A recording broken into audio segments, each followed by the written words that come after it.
Hello, welcome to the Treasure Box. For anyone new visiting, my name's Wendy. I sell vintage and contemporary jewelry and accessories. So I wanted to fit in one more video before the end of the year. I hope everybody had lovely holidays.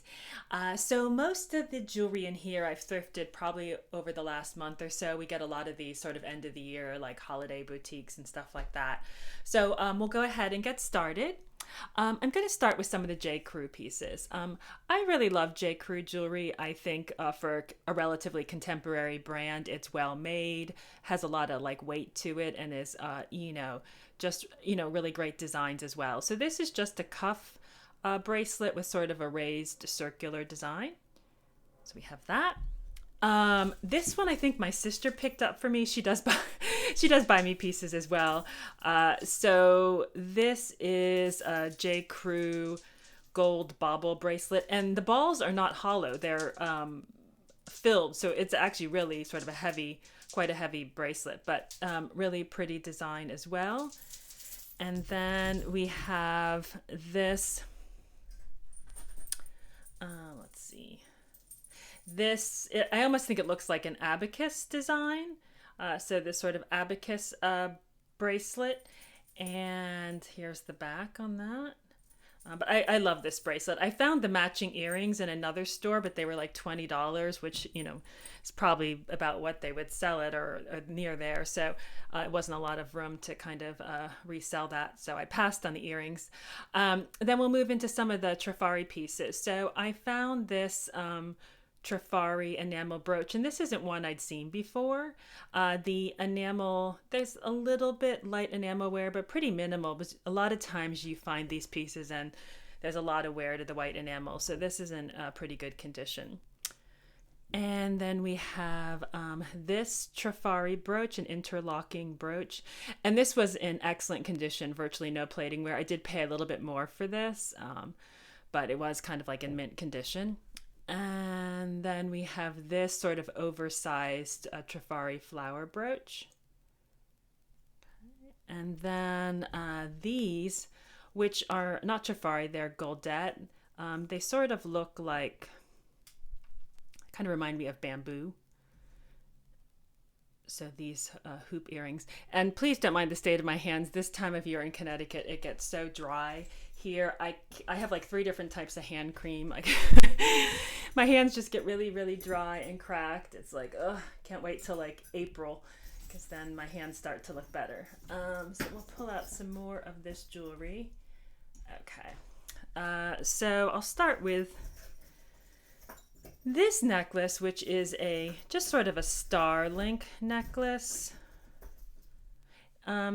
There is no name on it. It's possible it had a tag at one point in time. I just really liked it. There's some light plating wear on it, but it's just a fun necklace.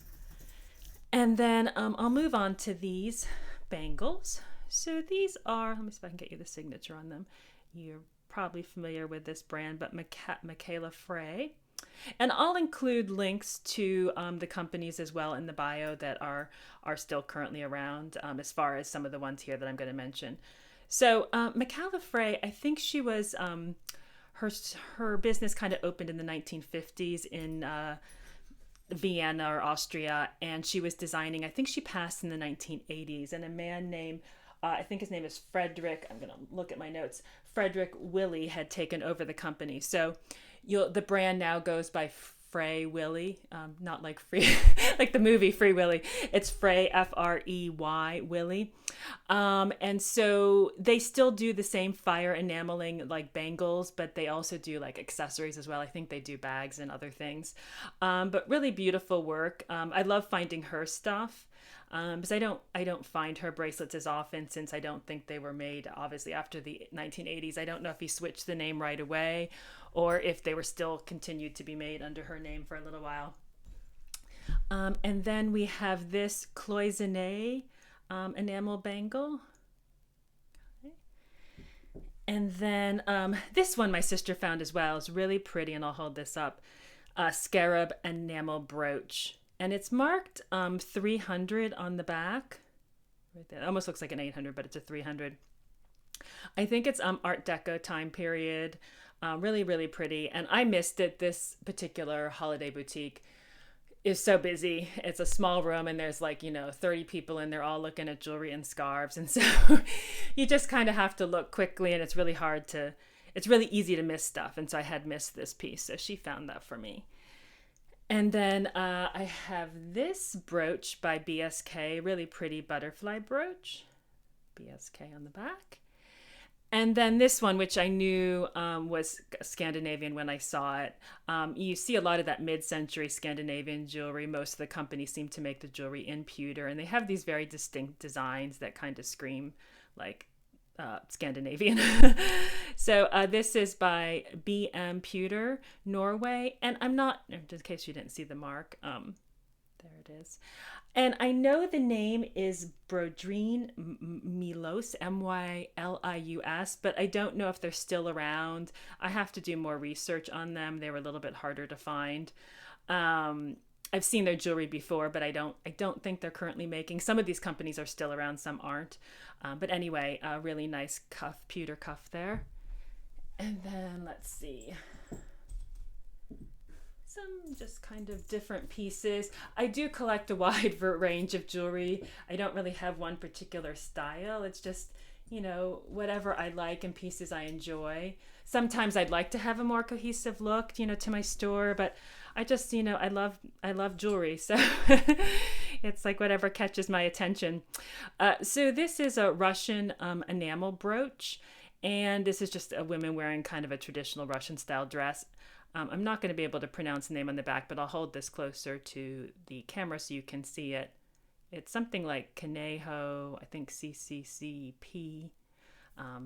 And they made a few brooches. I found a few online and on Worth Point.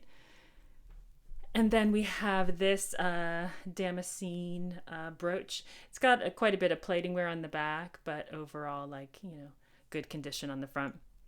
I don't worry so much if the back of a brooch or a necklace has wear, because that's something you really don't see at all if somebody's wearing it. It's more if the front or has a lot of wear.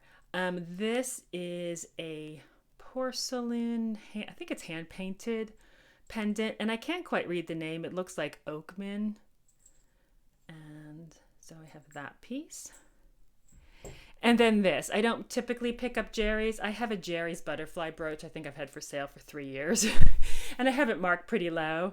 But I really like this umbrella. It's just a cute brooch. So there's the Jerry's on the back, set with some clear rhinestones. Then we have some amber pieces. So I have, put this down for a second. Actually, you can see it better holding it up. So this amber pendant with, I think it's silver. It's not marked sterling or silver, but it appears to be silver, possibly plated, fitting and bail. So that. And then these earrings by a woman named Amy Kahn Russell, and I will include her information below. She is actually based here in Connecticut. I have met her. She makes really beautiful jewelry. I don't know how long she's been making jewelry for quite a while, but she uses a lot of precious metals, silver, gold. This is amber, but I know she uses, I think, shells, semi-precious stones, other materials, but really pretty, kind of fun, unique jewelry. So I'll include a link to her website. And you do find quite a bit of her stuff on eBay. So it is a good brand to know in case you come across it. And this was one of my favorite necklaces I found. I actually found this on my birthday. We were over in, I think, Carmel, New York. We had gone to this sort of afternoon tea thing that I had wanted to do for a while. And there happened to be 2 thrift stores. You always kind of look to see where the thrift stores are in the area. And one was really retail prices. It was not a thrift store. It was like a thrift retail store. But there was one next door, and I picked up this fabulous bracelet. So it's rabbits, mushrooms, leaves. It's a choker. It's 15 inches, so it's pretty tight. I almost think it could be like a child's necklace. It does fit, but it literally just fits somebody's neck. But I just think this is really, really cute. So we have that. And I just have a couple more pieces. Okay. This Klein bracelet. So tag like here, a link bracelet. And I love Anne Klein. Her vintage jewelry is definitely very collectible. Some of it goes for, a bit of money. So not necessarily this bracelet, but some of her necklaces and her sort of like, I'd say, statement necklaces and pieces. And they have this. This is a Russian amber grape leaves brooch. And it's marked, I think it's something like BPR on the back, something to that effect. I think it's gold filled. Some people do mark them as gold, but most of them appear to be gold filled. I do need to probably double check that or test it, but I think it's probably gold filled. And then these earrings, and I'll put a link to this woman's website below. So these are Leslie Block, and I'll put the name on the back here. And so she made a lot of jewelry in the 80s and 90s, costume jewelry that was sold in department stores. And she now makes jewelry. She's still making jewelry, but with her husband, who is a metalsmith and who's on the faculty at Rhode Island School of Design. And I think her daughter's involved in the business as well. So the new company name, it's still Leslie Block, but it's Leslie Block Prip. So I'll put a link below to that. But her jewelry is also collectible. And then this brooch, which I knew when I saw it, it was one of those pieces that I had kind of like stored in my memory as like, I think you need to buy that because I think it's, valuable. It's not valuable, but it is, they do sell for a little bit. So this is a company called Cecile Jeanne, and they were founded in like the 1990s. They're based in Paris and they make all their jewelry there, but the dove is their sort of symbol of their business. So they have a lot of pieces that incorporate this dove design.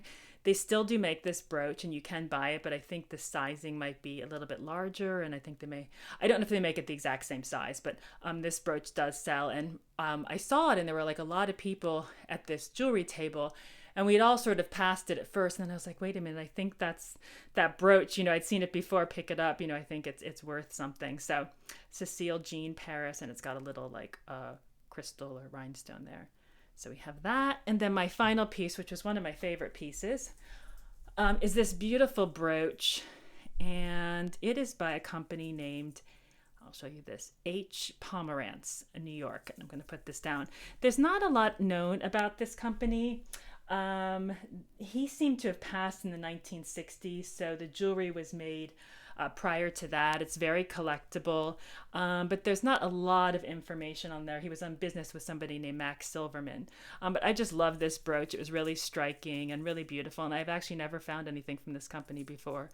And that's one of the things that's great about YouTube and everybody that sells jewelry. There's just so many designers, new designers, vintage, antique, that it's impossible to know every brand and every name. I constantly find designers like every month, sometimes weekly. But anyway, so channels like YouTube and other things are just like a great resource to learn about different brands and names. So anyway, that is everything I have found recently. Hope you enjoyed the video. Please hit like, subscribe, comment below. Let me know if you have a question or a favorite piece or anything else that you want to mention. And then also just Happy New Year, and I will be back in 2023. I will be back soon. I still have my best jewelry haul. I have not videotaped yet, and I've sold a few pieces, so that will probably be my next one. So anyway, I will see you in 2023. Okay, bye.